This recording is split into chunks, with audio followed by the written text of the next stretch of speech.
So no, I want to pick up on that because that I think exact thought is how you explain what's going on with Gen Z right now as far as their reaction to Israel. You describe the kind of intense reaction to Israel's attack on Gaza as an anti-imperialist, anti-colonialist. Israel is 100% the bad guy as a Jewish reaction for a lot of Gen Z Jews, which explain for us how that works. Yeah, and I should say two things. One, I'm speaking personally, and in the whole book, I speak personally. My kids are 17 and 18, and although they're not on the front lines activists on this issue, I talk to them about it all the time, and I have a pretty strong sense of where they are and a lot of their friends are.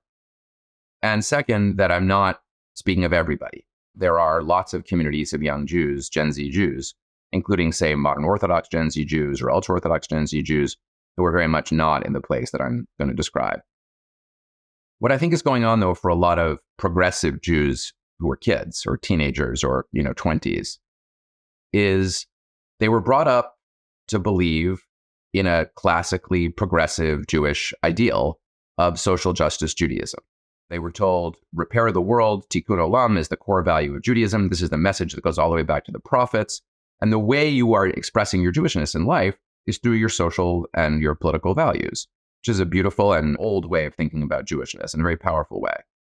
They were also told, you should support Israel. And they were told that by a generation of parents and teachers, some of them millennials, some of them Gen X, who believed that it was possible to do both of these things and that they were really compatible with each other and still believe that you could be pro-Israel and also a social justice Jew. But their experiences in their lives, that for the Gen Zers, are all seeing news of Israel retaliating against some, until October 7, small to medium-sized attacks into Israel with overwhelming force. There have been, in my kids' lives, this is the third time that Israel has retaliated heavily against attacks from Gaza by going into Gaza.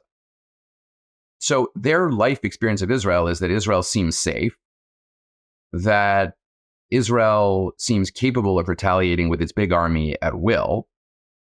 They didn't experience 1967 when Israel had a big victory, but only after feeling threatened, or 1973 when Israel was genuinely threatened in a surprise attack, to say nothing of 1948. And so they've grown up with an experience of Israel as a powerful, strong country, and they've grown up with the message that Palestinians don't have a state of their own. And I think as descriptions of the world, both of those things are true. And so when they look at an event like October 7, I think they can see the horror of the attack, but they also see the retaliation from Israel's perspective, not the way I think many Jews of older generations like mine see it, namely as a maybe overdone, but as a serious attempt to reestablish stability. And with the intergenerational trauma of the Holocaust in the background, instead they see it as a disproportionate reaction. 1,200 people died. That's horrific on October 7. And the numbers are well over 32,000 when we're speaking now. And I pray that those numbers will stop going up. And perhaps they will, but perhaps they'll continue to go up. And so I think from their perspective, they ask, what does my religion ask of me? And they were brought up to hear that the true Bible verses that say, you shall love the stranger, for you were strangers in the land of Egypt. You have an obligation to the other. You have to fight for social justice. And they look at Israel and they don't see that. They don't see that picture. They see an Israel that's aligned with the powerful United States and that can sort of do what it wants in response. And also they see that it doesn't seem to be helping. The last point I would just add is, when I was in my teens, Intifada, the first uprising of Palestinians demanding independence in the post-State of Israel period, started. And it was very noteworthy, and I remember as a teenager being very affected by it. And there was an obvious solution to it, which was that there would be a peace process and Israel and Palestine would become two states side by side. And that almost happened. We tend to look back and say, oh, it had no chance of happening, but it did almost happen. Within a couple of years of the first Intifada, there was a handshake on the White House lawn between the Prime Minister of Israel and the head of the Palestine Liberation Organization. And then there was nearly a decade of efforts, serious efforts, to try to make a deal. So there was a kind of hopefulness around it.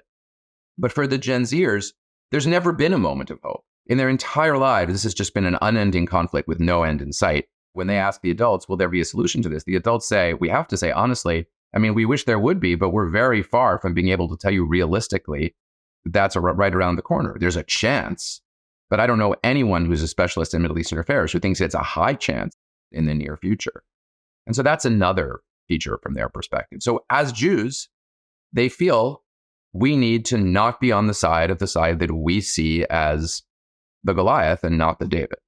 It occurred to me when you were talking about the Oslo process and that moment of we were on the road to a kind of, just like it had happened with the end of apartheid in South Africa, there was this kind of belief that this intractable conflict of decades was going to come to an end. Yeah, in Northern Ireland. It's very odd in contemporary. All of the Cold War, all of the Soviet Union. I mean, a lot of things, yeah.